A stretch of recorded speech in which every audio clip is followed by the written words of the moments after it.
নমস্কার, আমার কাছের মানুষজন, আপন মানুষজন কেমন আছেন? আশা নয় বিশ্বাস করি আপনারা খুব কুশলে আছেন। নতুন আরেকটি ভিডিওতে আপনাদের সুস্বাগতম। শুরুতে একটা কথা বলতে চাই, সেটা হচ্ছে মানুষ মরণশীল। এইটা কিন্তু চিরন্তন সত্য। মানুষের একদিন এই পৃথিবী ছেড়ে চলে যেতে হবে। এই পৃথিবীটা হচ্ছে রঙ্গমঞ্চ, অভিনয় করা সবার ধর্ম, কিন্তু মানুষ এটা চিন্তা করে না। যদি একবার চিন্তা করতো মানুষ যে তার মরতে হবে, তাহলে পৃথিবীতে কোনো দিন খারাপ কাজ করতো না। আচ্ছা, আপনার নামটা বলেন তো। প্রভাত ফলিয়া। একটু জোরে বলেন। প্রভাত ফলিয়া। প্রভাত ফলিয়া। ডাকনাম আছে? পাগলা। পাগলা। আচ্ছা, আপনার বয়স কত? এটা 87 বছর। 87 বছর হয়েছে। আপনি হিন্দু না খ্রিস্টান না বৌদ্ধ না মুসলমান? আমি খ্রিস্টান। খ্রিস্টান। আপনি খ্রিস্টান। শুনেছি খ্রিস্টানদের এই পৃথিবী ছেড়ে যাওয়ার আগে খরচ করা হয়, মানে মরার আগে খরচ করা হয়। এইটা কি সত্য? হ্যাঁ, সত্য। সত্য। আচ্ছা, আমার হয়েছে। আপনার খরচ হয়েছে। সম্মানিত দর্শক, আপনারা শুনে একটু আশ্চর্য হবেন যারা অন্য ধর্মে রয়েছেন। খ্রিস্ট সম্প্রদায়ের ভিতরে মরার আগে খরচ করা হয়। কেন খরচ করা হয়?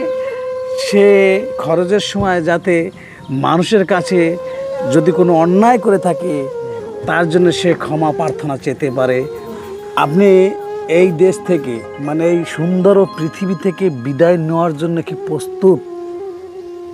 সব প্রস্তুত। প্রস্তুত। আচ্ছা, যখন আপনি ছোট ছিলেন, এই যে ছেলের মতো, তারপর আমার মতো হয়েছেন, এখন বয়স হয়ে গেছেন, মানুষ কিন্তু ধাপে ধাপে এইভাবে যায়। হ্যাঁ, আচ্ছা, ওই ছোটবেলার স্মৃতি কি মনে পড়ে? মনে পড়ে। তখন কেমন লাগে? ছোটকালে বাবা মা খাওয়াইছে, কষ্ট করে আমরাও কাজ করে খাইছি সে সময়। আপনি মাঝে মাঝে চিন্তা করেন না যে এই পৃথিবীতে ছেড়ে চলে যাবো, আর আসবো না? তখন কেমন লাগে আপনার? যখন লাগে যে এই দেশে ক্যাম্পায় যাবো, হ্যাঁ, মনে মনে চিন্তা করি ক্যাম্পায় যাবো। ভয় করে নাকি? ভয় করে মাটি তল ঠিক দেবে, ক্যাম্পা থাকবো হবে। এই চিন্তা করেন যে আপনার মরার পরে আপনার মাটির তলা হবে, কেমনে থাকবো, এই চিন্তায় ভয় করে মাঝে মাঝে? এই ভয় করে। ওই সময় কি আপনি বুঝতে পারবেন যে আপনি মাটির ভিতরে আছেন না কোথায় আছেন? না, বুঝতে হবে না। তো ভয় কিসের? যা জানতেই পারবেন না সেটা ভয় কিসের? আপনার কাছে আমার ছোট্ট অনুরোধ, সেটা হচ্ছে আপনি এই দর্শকদের একটা গান শোনান। ও যেমন বর্ষা দিদি হইল হলো, যেমন বর্ষা তেজল দিদি হলো, বাড়ি ঘর দুয়ার সব দুই বেকারো, বাহ, আমার ভয়েতে প্রাণ করে উপায় দেখি না। ও যেমন বর্ষা তেজল দিদি হলো, বাড়ি ঘর দুয়ার সব দুই বেকারো। সুন্দর হয়েছে, সুন্দর, চমৎকার গান করছেন। অনেক কষ্ট হয়েছে, তারপরেও আপনি যে মানুষদের একটু আনন্দ দেওয়ার জন্য গান করছেন, এই জন্য আমি খুবই খুশি, আপনার কাছে কৃতজ্ঞ। আপনার এই এখন কি কোনো চাওয়া পাওয়া আছে এই বয়সে, শেষ বয়সে? না, আমার কিচ্ছু চাওয়া পাওয়া নাই।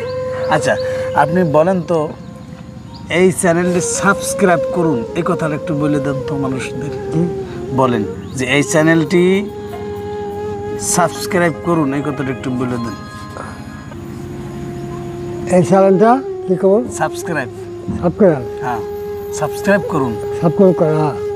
এই চ্যানেলটা সাবস্ক্রাইব করুন। আচ্ছা, ধন্যবাদ আপনাকে, অসংখ্য অসংখ্য ধন্যবাদ যে আপনার একটা স্মৃতি রেখে দিলাম। 85 বছর বয়স। সবাই ভালো থাকবেন, সুস্থ থাকবেন, আর এই দাদুর জন্যে প্রার্থনা রাখবেন যতদিন এখানে থাকে, সেই পরম করুণাময় ঈশ্বর তাকে যেন সুস্থ সবল রাখে। ধন্যবাদ।